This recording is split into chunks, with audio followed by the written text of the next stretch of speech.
Welcome back. This is lesson 5.2, Superman the movie.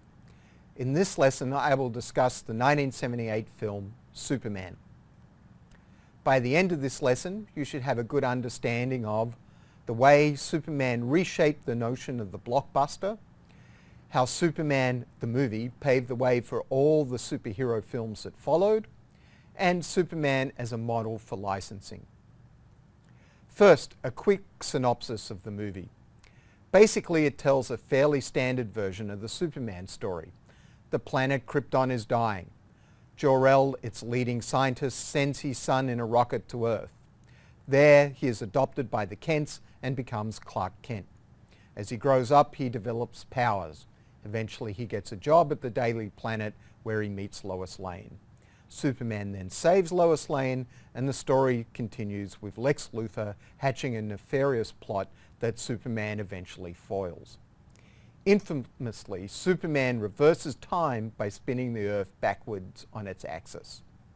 One striking non-comic book origin feature of the film was to present Krypton as an emotionally cold culture, which transferred into the climate itself of the planet. As a British scholar, Raina Dennison, has argued, one of the key features of the film was its early marketing during production as a blockbuster. A blockbuster movie is by definition a very big budget film. In marketing films, studios often try to highlight the cost of the film to suggest that it has grandeur. Superman was one of the first movies to engage in this practice while the film was still in production. While we are now familiar with a superhero movie, this was the first major production, and the producers wanted to ensure that a potential audience would understand it as such. That is, an event, not just a film with a superhero, like some of the earlier movie serials of superhero characters. So the producers issued a lot of publicity releases, trumpeting things like the size of the production, from the height of Superman actor Christopher Reeve to the number of actors with parts, the salaries of the Hollywood megastars like Marlon Brando, who played Jor-El, and Gene Hackman, who played Lex Luthor, and the use of innovative technology like the then relatively new Dolby sound system. The key message that the producers wanted to get across to audiences became the film's central marketing slogan: "You'll believe a man can fly." This is our first key point. To sell superhero entertainment on film, producers promoted them as blockbusters.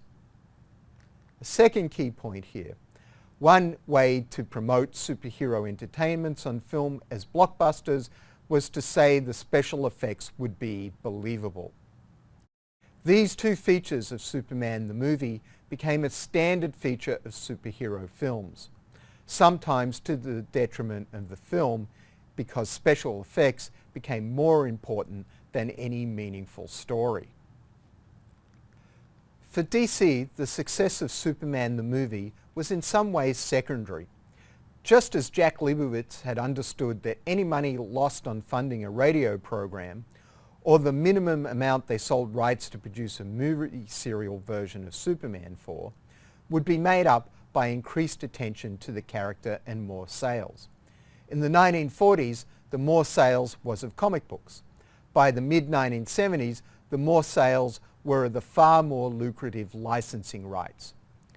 Through its licensing arm, the Licensing Corporation of America, DC sold thousands of licenses for Superman products ahead of Superman the movie. In this, they made their money up front before the movie's release. Various potential licensees were keen to purchase a license because the unexpected success of Star Wars the year before had driven a licensing frenzy, and so they wanted to get in on the action before Superman's release so as to maximize profit. This brings us to our last key point. Superman the movie provided a model for DC and its parent Warner in how to use superhero films to maximize profit. And with that, we end this lesson. This lesson has 3 key points. Go back over your notes and the video of the lesson to make sure you have noted these points. Next up, lesson 5.3, Wonder Woman, the TV series.